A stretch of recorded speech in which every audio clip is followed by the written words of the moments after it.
The Robert F. Kennedy Ripple of Hope Awards Gala is about to begin.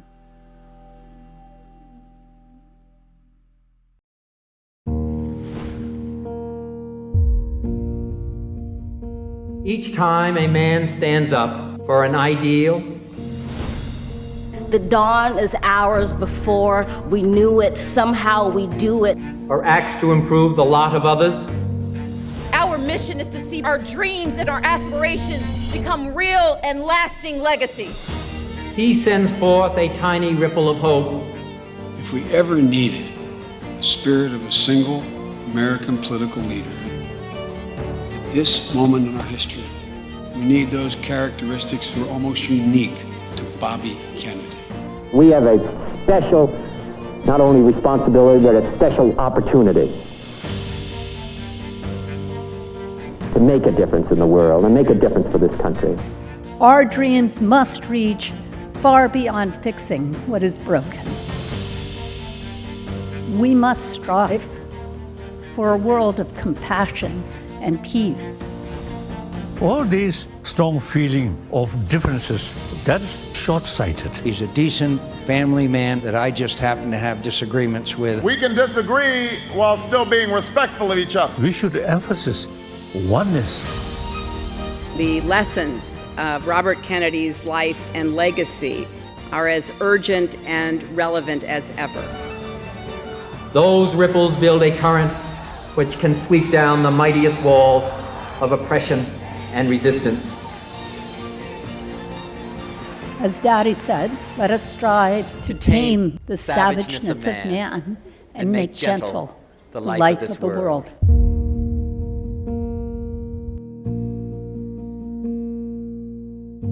That's what tonight is all about.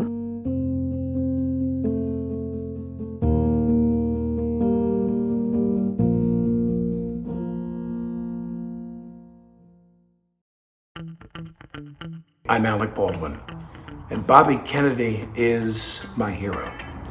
Welcome to the Robert F. Kennedy Human Rights Ripple of Hope Gala. Before we get started, if you are joining us virtually tonight, at the top of your screen, you see the button that says Tech Support? Push this button if you need help. See that donation button? Push that and write a big fat check so Robert F. Kennedy Human Rights can continue its important work. And last, look at that online auction button. The auction is available from 8 until 8:45 p.m. Please welcome the president of Robert F. Kennedy Human Rights, Kerry Kennedy. Thank you, Alec. Tonight we celebrate Bobby Kennedy's legacy and our 5 laureates, Amanda Gorman, José Feliciano, Deven Parekh, Hans Vestberg, and Stacey Abrams. And we are honored to be joined by our keynote speaker, Vice President Kamala Harris. On behalf of the entire Kennedy family, pictured here before COVID, along with the board, staff, and leadership council of RFK Human Rights, thanks for joining us. Daddy said we must strive to tame the savageness of man and make gentle the life of the world. We are taking that message to classrooms across the globe, and we are partnering with local human rights defenders the way he worked with Dolores Huerta, Tom Mboya, and Martin Luther King. We are holding governments responsible for abuses like mass incarceration here at home, femicide in Mexico, and genocide in Myanmar. And we are working with business leaders on racial inclusion, economic justice, and workplace dignity. I'm especially excited about the John Lewis Young Leaders Program and our advocacy on civic space. What do the most sweeping changes for freedom over the last 50 years have in common? All of them are centered on civic space, the ability of a small group of determined people to denounce injustice and work together to create change without fear of persecution. All these changes happen not because governments wanted them to, or armies or multinational corporations wanted them to, but because individuals with few resources beyond their own determination fought for human rights. Their efforts created a ripple effect, encouraging others, and that's what civic space is all about. Today, civic space is under attack.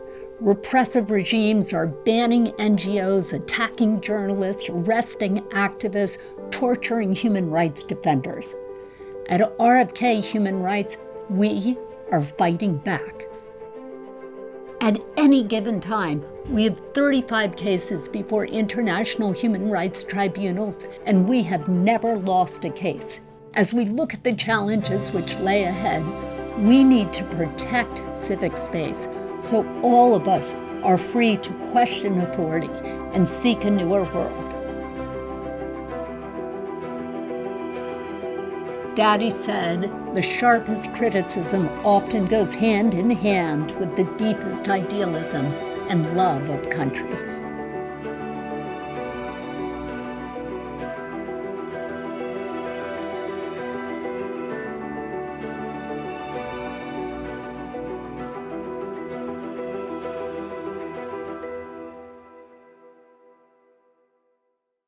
I'm Randy Weingarten, President of the American Federation of Teachers. The resilience of our students, of our communities, it's an inspiration for the next generation. The RFK Speak Truth to Power education program shows young people how to harness their power to shape the future with their actions and voices. Speak Truth to Power has reached over 5.2 million learners.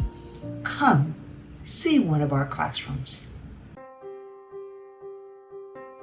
I want you to think about your whole education so far at George School and think about the way that your human rights education has fit into that. Specifically, we want to talk about what you've learned through the Speak Truth to Power program. We would like you to consider the idea about how one person can make a difference and how they can change the world. Okay, so let's start broadly. In your opinion, what is the value of a human rights education? I think it provides us with a universal ethical framework of what is and is not right. It's important to understand what our rights are so that we can stand up for the rights of others and ourselves. And I think learning about human rights allows us to become better global citizens in the future. So how did the Speak Truth to Power program change how you understood human rights and their values? With the Speak Truth to Power program, I learned that it's not only the big politicians and the big activists that are pushing for human rights, but it can really be anyone, anywhere who are also pushing for human rights. Yeah, the Speak Truth to Power program really showed me the many ways to defend human rights, and that's a really inspiring thing. This video contest gave me the opportunity to expand my perspective by collaborating with and learning from other student filmmakers.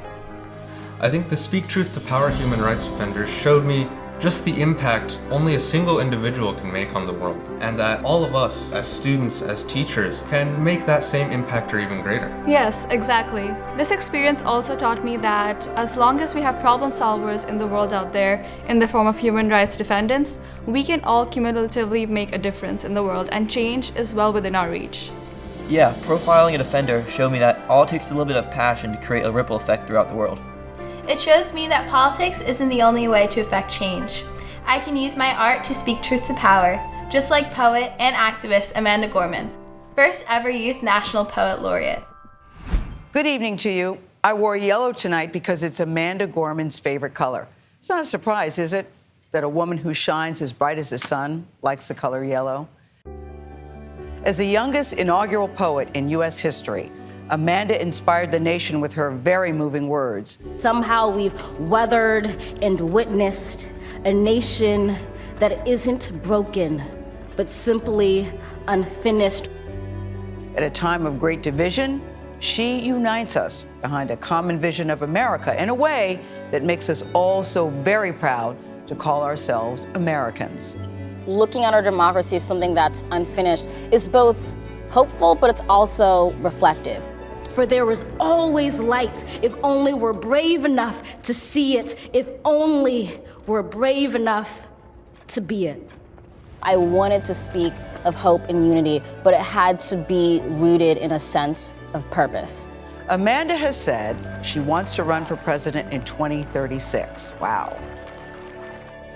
And all I can say is I can't wait to read that inauguration speech.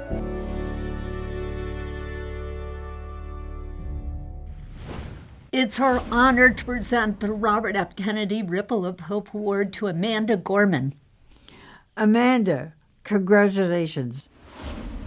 Thank you, Robert F. Kennedy Human Rights, for naming me a 2021 Ripple of Hope laureate.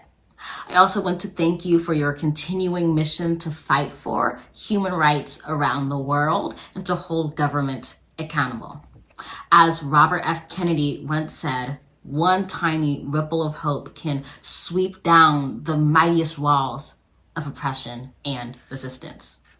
In that spirit, I want to share a brief poem that I wrote this year.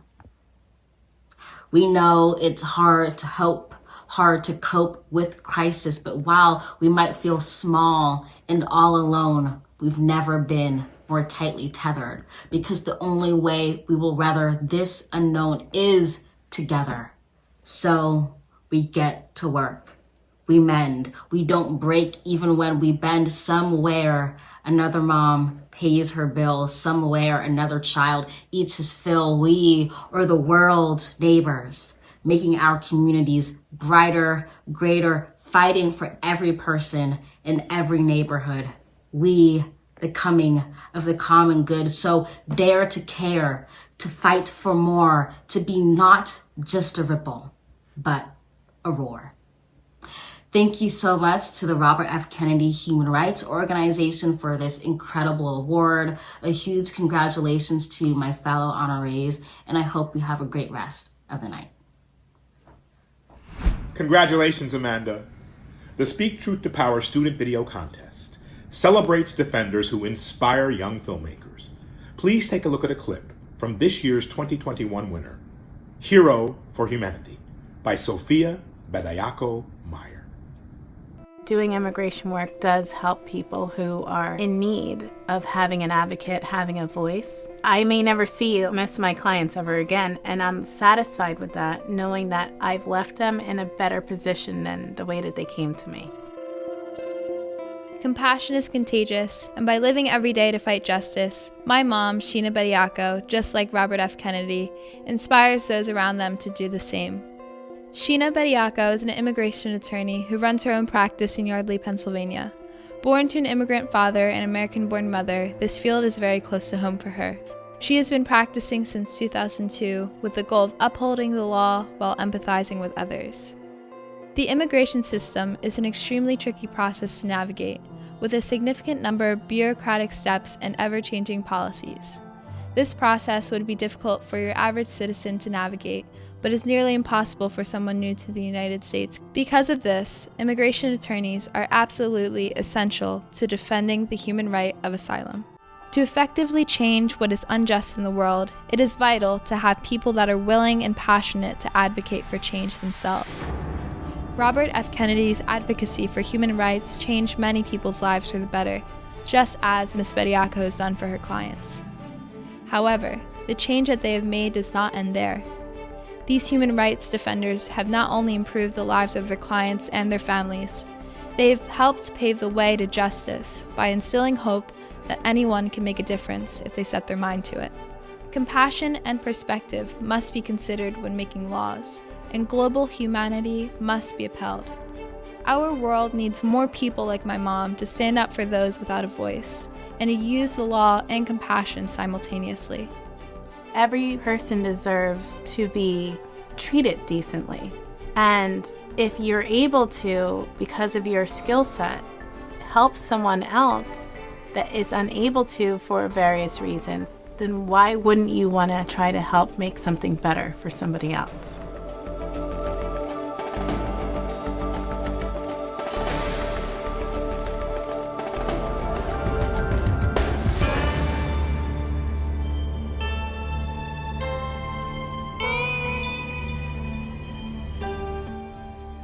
Thank you, Sophia, for that inspiring video.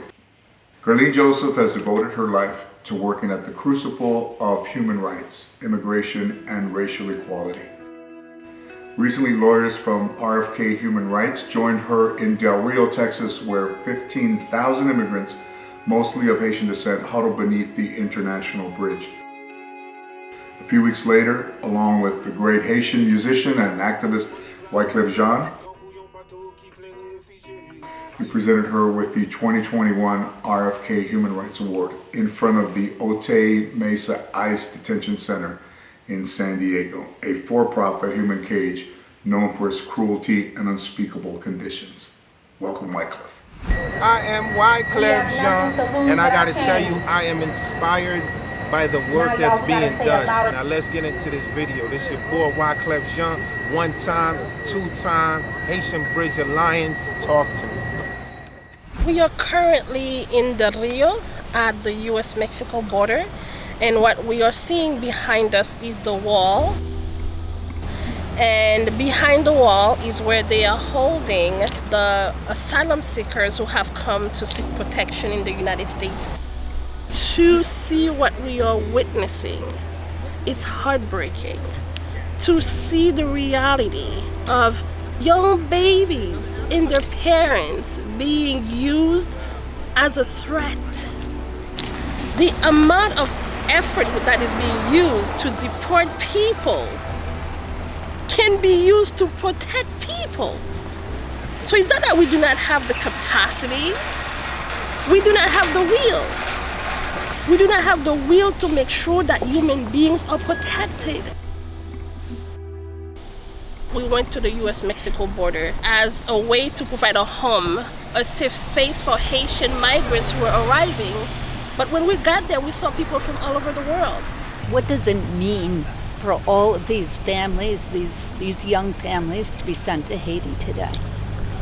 They've been looking for life as survivors of the earthquake, as survivors of intense political turmoil of Haiti. We understood no matter where you were born, no matter where you are from, your life matters, and we must protect you. We must welcome you with dignity. We must tell you that we hear you, we see you, we are here for you. So that is why, as a proud Haitian woman, as a proud American woman, as a proud Black Haitian American woman, what we are seeing right now is unacceptable.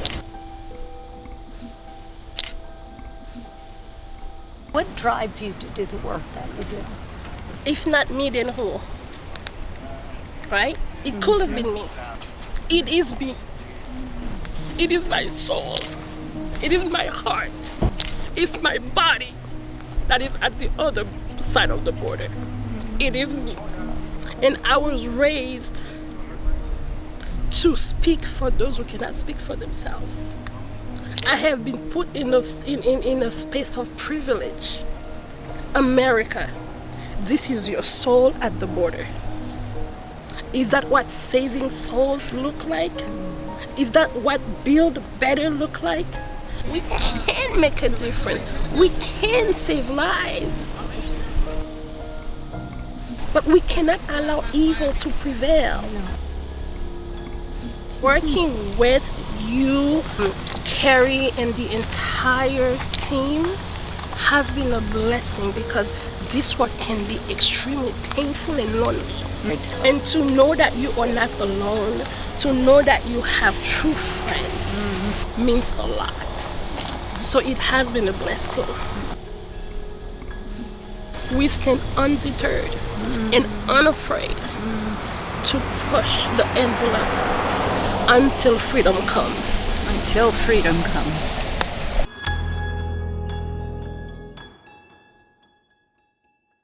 Good evening. I'm Frank Baker, co-chair of Robert F. Kennedy Human Rights. Last spring, the state of Alabama sought to raise a bond deal to fund building out new prisons. Together with our partners, RFK rallied investors, putting pressure on the banks who underwrote these prison bonds. When the banks withdrew, the bond scheme, worth more than $630 million, collapsed. At RFK Human Rights, we have another very important initiative. We call it RFK Compass Investors. This initiative assembles leaders from pension plans, sovereign wealth funds, and endowments from around the world. Collectively, we act as activists. We put pressure on governments and corporations to ensure that they're complying with basic human rights norms. Investors in the RFK Compass Network represent $7 trillion of assets. That's about 1/10 of the world's economy. No one has shown more leadership or has been more engaged with many of these issues than the New York State Comptroller, Tom DiNapoli. He's the sole fiduciary of the third largest pension plan in America and is a deeply engaged member of our network. We've partnered with Tom many times over the years, but most recently in the fight for livable wages and the elimination of sub-minimum wages for tipped workers. Tom has been a great partner of our organization, and I am honored to introduce him this evening. Robert Kennedy was and is my political hero. So when Kerry and RFK board member Marvin Rosen asked me to get involved over a decade ago, I was honored to do so. When it comes to making the connection between human rights and investing, there's no organization that does it more effectively than Robert F. Kennedy Human Rights. With vision and leadership, they get things done through collaboration with a network of like-minded supporters. One of the key leaders in this network is Ripple of Hope Award winner José Feliciano. José knows that in a $70 trillion industry, less than 2% of funds go to women and underrepresented minority-owned firms. José Feliciano is changing that equation, not only through his own meteoric rise in the industry, with $50 billion under management at Clearlake Capital Group, but also through his commitment of time and resources to ensure women and people of color succeed in the investment world and beyond. He builds. He builds people's dreams. He builds people's hopes. He builds businesses. He helps support what so many think of as impossible. 15 years ago, when we started the firm, it was just an idea, it was just a concept. A belief that we could create a better firm with a better strategy. I'm very proud of having been a part of that journey, having been able to build something just from an idea where thousands of people depend on or benefit from the work that we have been able to do at Clearlake. My story is the story of the American dream. We have been able to build something very significant from practically nothing. The journey that started with a young kid from Puerto Rico coming to Princeton and learning about finance, learning about a different world that I had no idea even existed. I think about where he has come from and what he has built, and being able to survive not one, but two economic downturns. To have a business where there's almost $50 billion in assets under management, that's what this RFK Ripple of Hope shows, and that is hope. Diversity in the financial services industry is still very much a challenge, and it's a challenge that I think can be resolved. Not in 10 years, not in 20 years, but I think we can do something about it now. My wife and I, through our Kwanzaa Jones and José Feliciano Supercharge initiative, we do that by investing in other funds that are basically managed by either women or other underrepresented minorities. There will be a day when there won't be just one or two firms that were founded by people that look like me or that are black or brown, but there will be 10, 20, 100. We have invested in everything from high school, college. We donated significant funds to Bennett College, female-only HBCUs. We have donated funds at Stanford. Most recently, we have invested in Princeton, our alma mater. We're building some dormitories. The idea is to open up a new pathway for students, from a lower socioeconomic background, students that perhaps historically would not have had that access or that pathway to Princeton.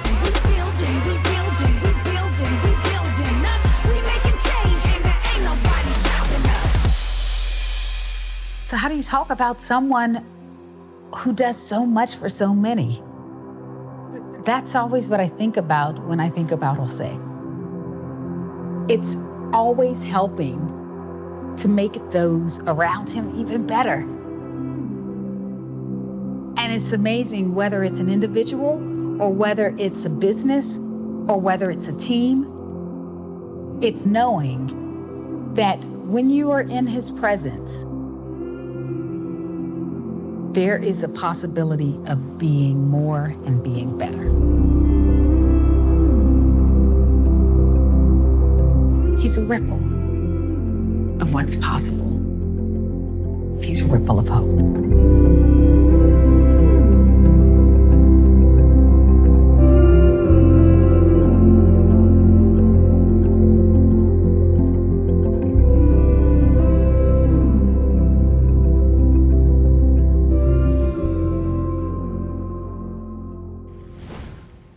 We are delighted to present the Robert F. Kennedy Ripple of Hope Award to José Feliciano. José, congratulations. I'm so proud that your name is connected with Bobby's. First of all, let me take a moment to congratulate my fellow honorees. What incredible company, and so well deserved for each and every one of you. When I think about the past honorees of the Ripple of Hope Award, so humbled, so honored, and so happy. And there's so many of you that I would like to thank tonight, but I can't thank everybody. But I do want to single out my family, my father Luis, my mother Nelida, my brother Luis. I would also like to thank my co-founder at Clearlake, Alec Baldwin. What an incredible journey in the past 15 years. I would also like to thank the teams at Clearlake and at Supercharge that do so much work every single day that has such a great impact. But I would also be remiss if I don't thank my beautiful wife, Kwanzaa Jones, my partner in business and life. And together we have embarked on this journey, right, to change the world and to try to make a real impact.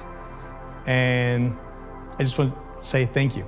Thank you for being there for so many years, being there with me in this life journey. So one of the things I'm so passionate about the work that we do at RFK is because it aligns so well with the work that we do at the Kwanzaa Jones and José Feliciano Supercharge Initiative. We are aligned around the pillars of education, entrepreneurship, equity, empowerment. What we do at the Robert F. Kennedy Human Rights Organization is incredible work. The work that needs to be done, particularly in today's world and today's society. So thank you. Thank you, Carrie. Thank you, Michael. Thank you, staff. What you do matters. What you do makes a difference, because each and every one of us can start one of those ripples of hope, one of those ripples that eventually becomes a wave. I believe that we can actually create a world as we think it should be, not as it is. I would like to thank you for the honor of being a Ripple of Hope honoree. I would like to thank you for the support of this incredible organization. And I would like to thank you for the work that you're going to do today, tomorrow, next week, and the week after that. So join us in helping us make this a better world. You can see why we are blessed to have José as our co-chair. As Attorney General, Daddy was inspired by the extraordinary men and women who traversed the South facing death threats in order to register voters. As a result of their courageous efforts, America became a true democracy for the first time in our history. Today, our democracy is again at grave risk. No one is working harder to ensure that all people, especially those who are systematically disenfranchised, can exercise their right to vote than Stacey Abrams. Votes remain to be counted. There are voices waiting to be heard. Because I'll tell you this, in a civilized nation, the machinery of democracy should work for everyone, everywhere. Growing up in both Mississippi and in Georgia, Abrams and her 5 siblings were also encouraged by their parents to reach for the stars. I think they wanted me to see my responsibility is to not let someone else tell me who I am and where I belong. It's a life's lesson that stuck. And she decided to reach very high in 2018 when she ran for governor of Georgia. want anyone to elect me because I'm black. I don't want anyone to elect me because I'm a woman. But we need to elect me because I'm better. Since that race, Abrams has been in the national forefront fighting for voting rights, especially for those disenfranchised. Something unusual is going on in the American South. It is a given in US elections that turnout among African Americans is low. Not this time. I'm going to do what I've always done. I'm going to move forward because going backwards isn't an option and standing still is not enough. I know what I want, and that is justice. And I know how I'm going to get it, by moving forward every single day. And that wakes me up every morning, and that makes me fight even harder.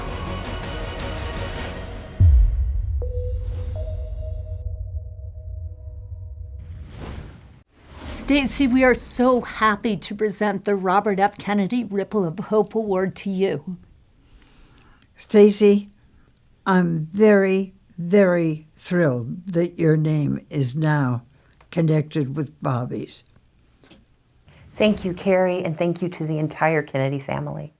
I am honored beyond measure to join you today, along with my fellow Ripple of Hope Award recipients. Robert F. Kennedy sacrificed his life in pursuit of justice, grounded in a vision of a more compassionate, equitable, and just society that perseveres. In his honor, those of us assembled here pledge our troth to this highest ideal, and we commit our labor to its achievement.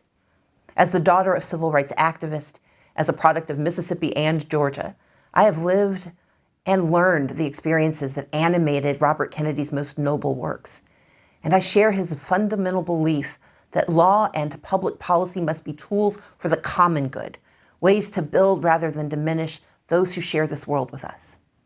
To this end, I've been privileged to be a voice for voting rights across our country, to urge participation in our census and in civic engagement by those who are too often unseen, and to broaden economic power and equity for marginalized and vulnerable populations across the South. Our nation and our world once again faced multiple crises: an ongoing global pandemic, a rapidly changing climate that threatens lives and livelihoods, and a battle for equal access and equal freedom, regardless of person or place. But to address these challenges and gird ourselves for more, we are obliged to protect the freedom to vote. We are obligated to demand fair maps that reflect our values, and we must cultivate policies that reveal our highest communal ambitions. Hope reaches out from these acts because of how we live our lives. In each of those moments, we live the possibility of greater and the dream of progress for all. We live the dream and the ambition of Robert F. Kennedy. The ripples reach out beyond us and to those who need to see them. And for that, I say thank you for including me in the number. Congratulations, Stacey. I want to give a special shout out to all of my fellow Leadership Council members whose generosity sustains our work. Please welcome back fellow Leadership Council member, Alec Baldwin. Ilaria and I have made a contribution to RFK Human Rights. Carrie asked me to tell you it has a lot of zeros. I hope you will all give generously tonight. I've always admired Bobby and Ethel. As the father of 7 children, that admiration grows with every diaper I change or watch someone else change. And now please welcome a few members of their brood. Hi, I'm Rory. I'm Dave. Thank you to Glenn Tillman and Transcarent Health. Hi, I'm David McCain. Hi, I'm Gabriella Kennedy McCain. Thank you so much, Verizon. Hi, I'm Ted Kennedy Jr. Thank you to Wendy and Jim Abrams. Hi, I'm Kiki. Thank you, Pam and Peter Barbie. Hi, I'm Noah. Thank you so much, Susan Clark Livingston. Hi, I'm Cara, and I'd like to thank board member Steve Ducherney. Hi, I'm Kathleen Shriver. Thank you, Brian Stafford. I'm Claire. Thank you, Gail Everts. Hi, I'm Michaela. Thank you, Michael Rubin and Fanatics. Thank you, Ken Goldman. Hello, we're Patrick and Amy Kennedy. And we want to thank Scott Minard at Guggenheim for your support. Thanks so much, Scott. Hi, I'm Vicki Kennedy. And I'm Max Kennedy. Thank you so much, Doug Hickey. And Don Ross. Thank you both. Hi, I'm Chris, and I want to thank Alex Gorski and Johnson & Johnson. Hi, I'm Mariah. Thank you, Beverly and Phil Johnston. Hi, I'm Christopher. Thank you, Monica and Deven Parekh and Insight Partners. I'm Kate. Thank you, Janet and Marvin Rosen. Thank you, Jeff Sachs. Hi, I'm Rory Kennedy. Thank you, Dan Schulman, President and CEO of PayPal. Hi, I'm Michael Kennedy. I'm Mary Kennedy. We'd like to say thank you to the Elena and Scott Schleifer Foundation. Thank you so much. Hi, I'm Terry. I'm Max. Thank you, Robert and Hope Smith. I'm Sheila. Thank you, Mariana and Vardis Vardinoyanis. Thank you. Thank you, George Vredenberg. Thank you, Morgan Elwin and Wilkie Farin Gallagher. I'm Georgia. Thank you, William Blair. I want to thank Ann Finucane and Bank of America. Thank you, Milton Berlinski. Hello, I'm Matt Kennedy, and thank you, David Zaslav, Discover. Hey, Dan Springer of DocuSign. Thank you so much. Hello, my name is Kat Kennedy Townsend. Thank you, Evercore. Thank you to Hillspire. I want to thank Berenson and Company. I would like to thank Edward, Charity, Eric, and Richard Dong and the International Leadership Foundation. Hi, I'm Teddy. Thank you, Steve McLaughlin, Financial Technology Partners. I want to thank Vincent May and the May Family Foundation. Thank you, Grishma Parikh and Kamal Patel. Thank you, Rose Kirk from the Verizon Foundation. Thank you, Saks Fifth Avenue and Saks Off Fifth.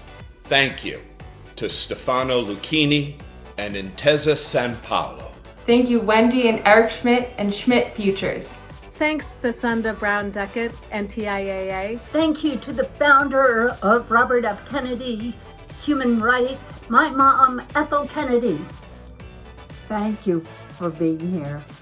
And thank you, Carrie. I was delighted when RFK United Kingdom, one of 5 international affiliates, produced the Ripple of Hope Festival in Manchester this fall, a celebration of diverse culture through art, education, music, food, discussion, and defenders' stories. Take a look at these highlights.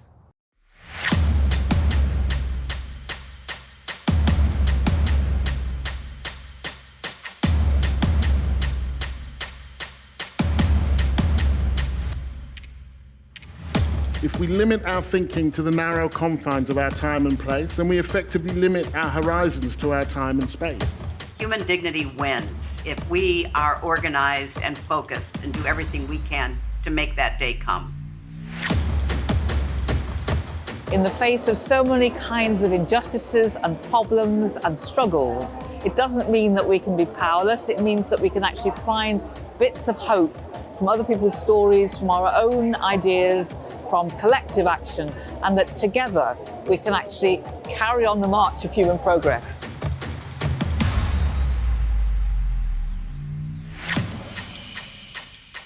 It needs to be something that we do together, in nation and across nations. We shouldn't welcome refugees because they contribute. We should welcome them because it's the right thing to do, Yeah. And I'm not a burden on society. It's a brilliant mix of debate, dialogue, questions, curiosity, and the ability to think, what now? What next? And how can I make a difference, however small? We're bringing together many different kinds of people with many different kinds of stories to tell and ideas to make change happen. And we'll learn from each other. And that's the idea of a festival, to celebrate change and make it possible.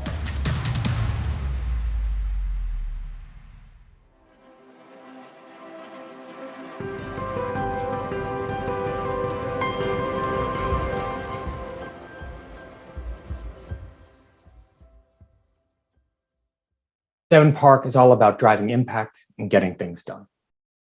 He understands the power of aligning good ideas, good people, and the right tools to achieve real scale, while always championing others to find their voices and lead. Deven operates deftly across the private, public, and philanthropic sectors. He's known as a visionary and a futurist, with a keen understanding of what people will want and need tomorrow. Deven believes in the value of collaboration and true teamwork, and has built a culture at Insight Partners where ideas are prized and risks rewarded. Those working for him are heralded not just for showing confidence, but demonstrating respect, empathy, understanding, and humility. He embraces those qualities and applies them in his philanthropy as well. Most people know Deven as one of the most successful software investors on the planet. They know he's the hardest working, most responsive person in the industry. But what they don't always know is that while he's changing the world at work, he's also changing the world through his public service and philanthropic endeavors. At Insight Partners, we firmly believe that growth equals opportunity. Our industry is growing, our organization is growing, and that creates tremendous opportunity for many people, particularly underrepresented communities who are not yet part of the tech ecosystem. Deven has been a huge champion of this as part of his leadership at Insight. He's a person who embodies Insight's core value, which is that of heart. We all know Deven's a leader and a visionary who truly embodies the ideals of Robert F. Kennedy, the ideals of fairness and justice in public service in pursuit of the common good. He's dedicated himself to service, to look beyond himself and to see where he can have an impact on New York and on the world. I was in the finance industry for over a decade, and I've seen a lot of finance people. Deven is different. Deven's extraordinary impact is amplified by his ability to bring his head and heart together. He's one of the most successful technology investors anywhere in the world, and he brings that private sector expertise to the U.S. International Development Finance Corporation's board, where he serves with skill and grace. In that role, he's helping not only to lift up people's lives in the developing world, but also save people's lives. And for that, we're grateful. Deven brings his passion for growth and teamwork to everything he does, and naturally he brought that to Public Color. He became chairman of our board, was a superb chairman, and when we honored him in his inimitable fashion, he outshone every other honoree ever in his fundraising abilities. When I first met Deven, we were sitting in the backyard of the dean's house, and we were discussing various neurologic disorders. I saw them as very different, but Deven was really interested in the common themes of those conditions. The goal of the Parekh Center for Interdisciplinary Neurology is to identify those conditions and what they have in common. Congratulations, Deven. I can think of no one who deserves this more than you. Congratulations. Congratulations on this honor. It is so well deserved. Deven, congratulations on this wonderful honor. Congratulations, Deven. We thank you and Monica for all your wonderful efforts. You are awesome and you rock.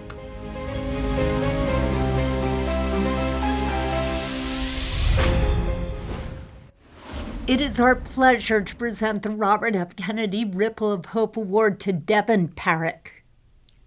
Deven, I'm so proud of you, and congratulations.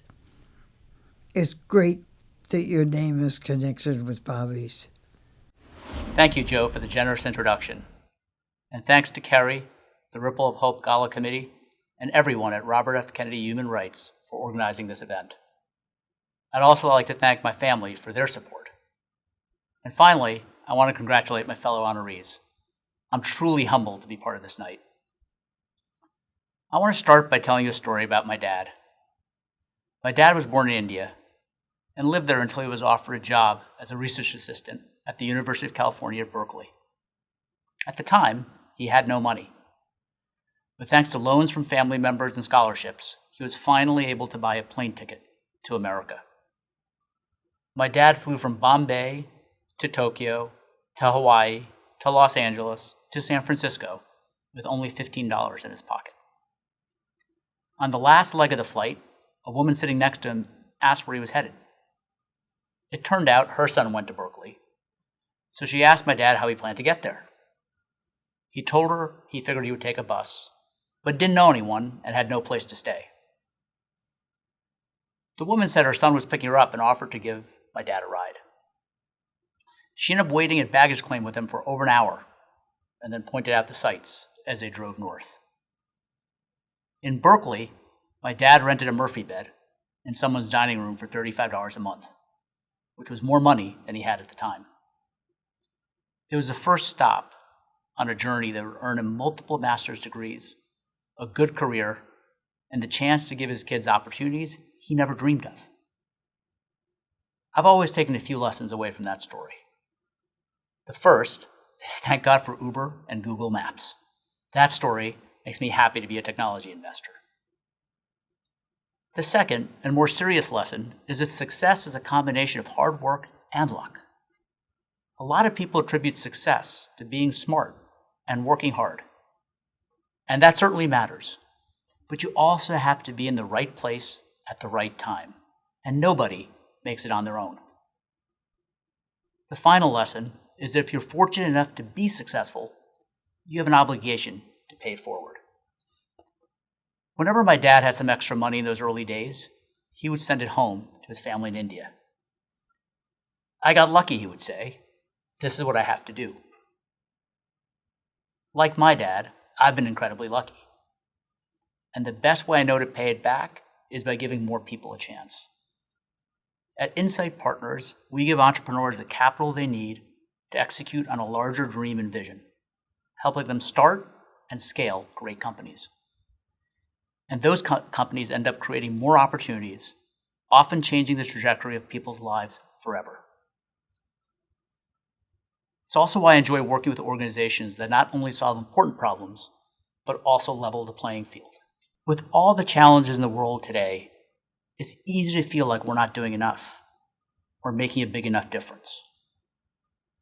But over the years, I've learned that you just have to get started. That's what Bobby Kennedy meant when he talked about sending out a tiny ripple of hope. Because eventually, that ripple can turn into a wave, and that wave can grow big enough that it travels around the world.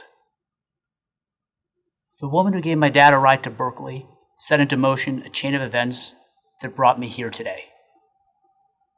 You never know where a smart investment, an act of kindness, or a conversation with a stranger on a plane will lead. The only way to find out is by tossing a pebble in the water and watching the ripples spread. Each of us has been blessed with the ability to make a difference. And with so much going on in the world and so many problems to solve, we all have an obligation to do whatever we can to lift up a cause, to help someone out, and to move us closer to the world that Bobby envisioned all those years ago.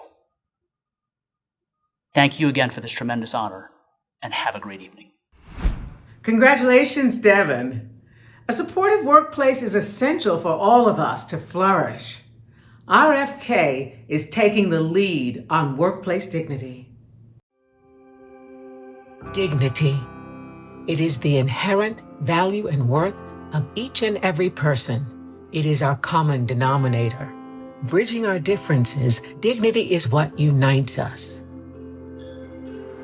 Dignity and human rights do not end when we enter the workplace, where most people spend a third of their lives and derive meaning and a spark of purpose.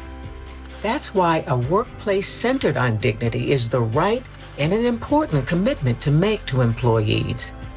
Leaders like to say that their people are their single greatest resource, yet the reality is different for so many workers. They feel unseen, unheard, disrespected, and that harms them, their teams, and their entire enterprise. Organizations need to truly invest in people as their most prized asset, whatever the work they do and wherever they do it. When they honor the dignity of employees, organizations are more engaging, more equitable, and ultimately more successful. The RFK Workplace Dignity Program builds on Robert F. Kennedy's legacy of human rights advocacy to offer practical tools for lasting change. We must recognize the full human equality of all of our people. We must do it for the single and fundamental reason that it is the right thing to do. As a leader, you can reimagine the workplace and help move the world forward. Now please welcome Martin Luther King III. In the wake of George Floyd's murder, people across the country were determined to do more. As the CEO of one of our largest corporations, Swedish-born Hans Vestberg showed immediate leadership with Verizon's $20 million investment in diversity and inclusion. Sweden has a lot to be proud of. We are especially proud that the Robert F. Kennedy Award is being presented tonight to one of our great business leaders, one who is at the forefront of the sustainable revolution. My warmest congratulations, Hans.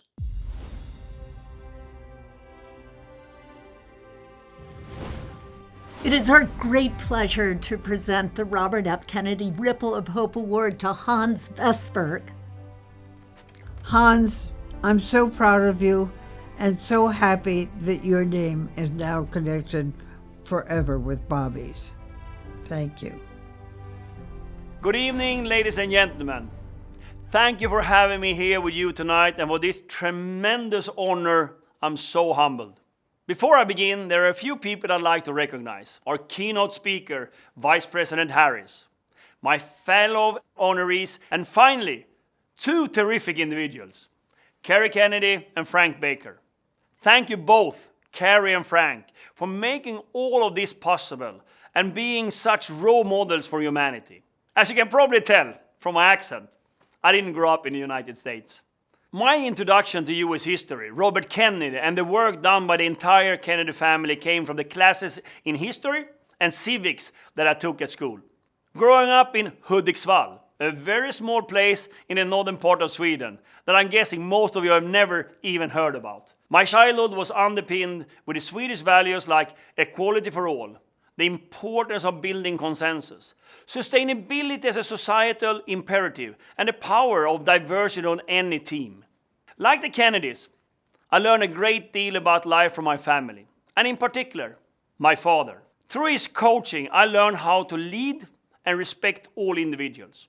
You see, I was never the star player, but my father helped me to understand the power of being part of a team and the role it could play in bringing out the best in people.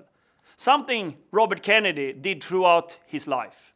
Over my career, I have had the great privilege of leading hundreds of thousands of people, first at Ericsson and now at Verizon, using some of the same core values I learned as a boy.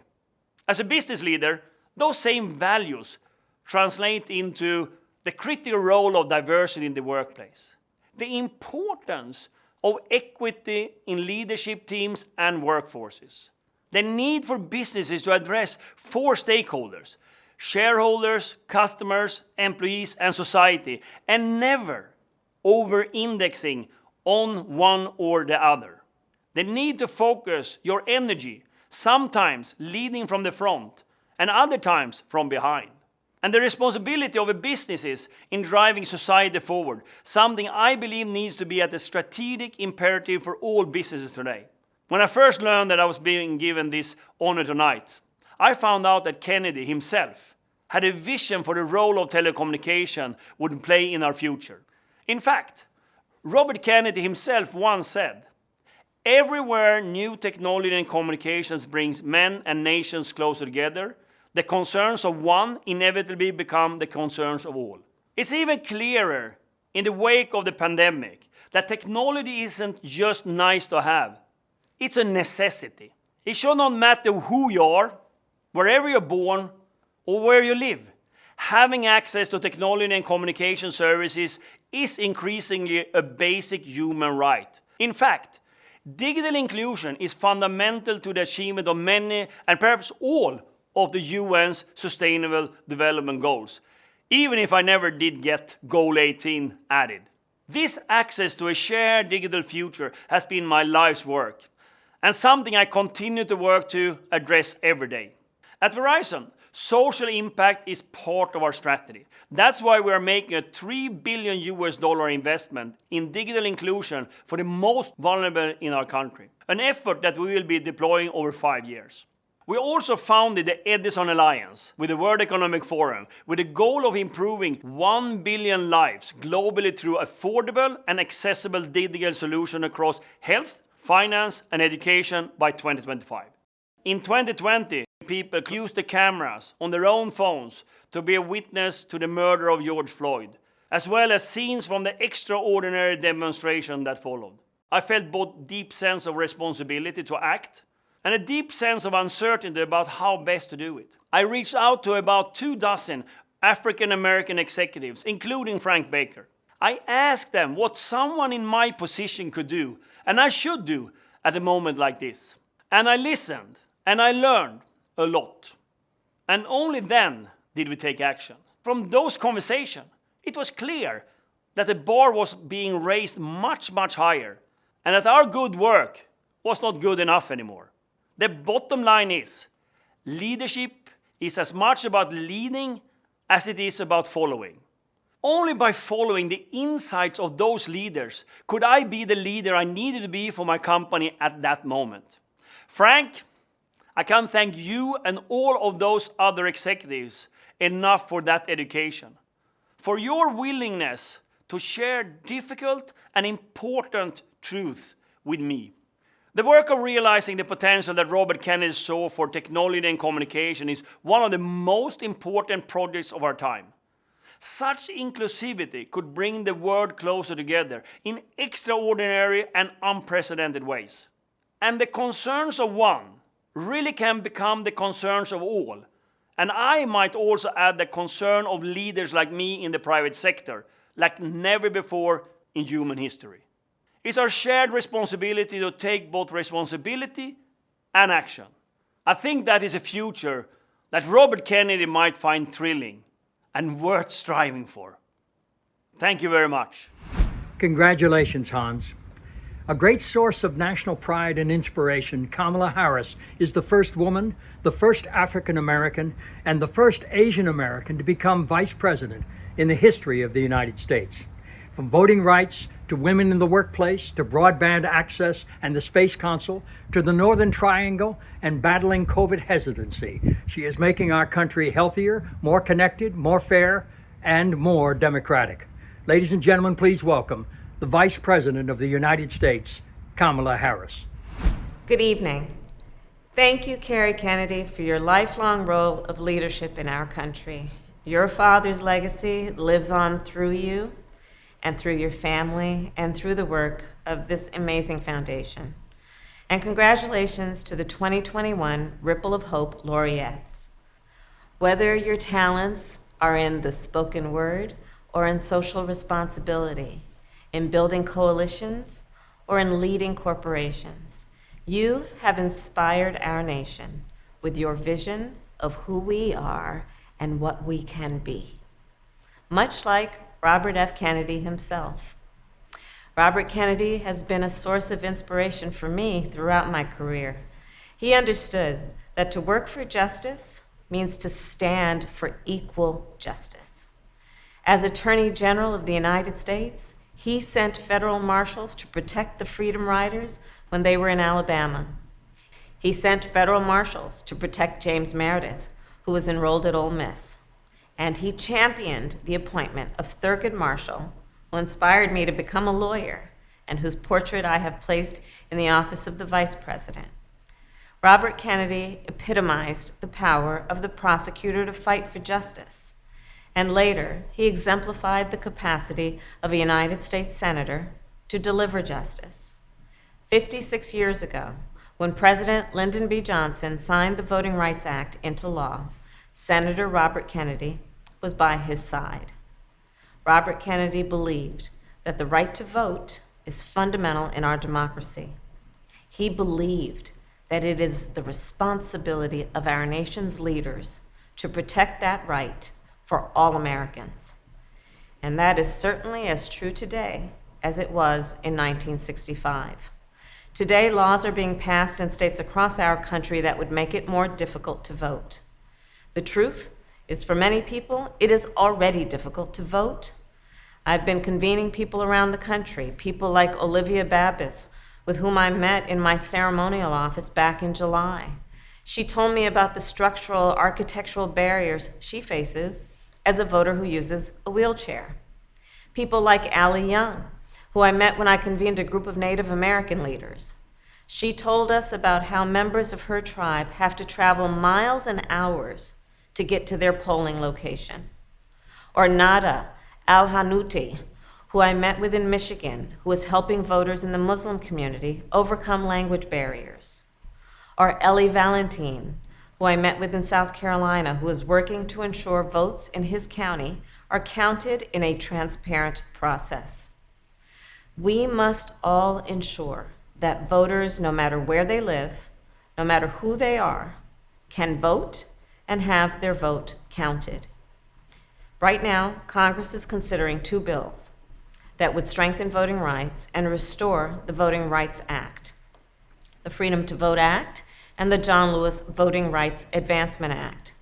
The President and I, in the tradition of great leaders like Robert Kennedy, are determined to get these bills passed.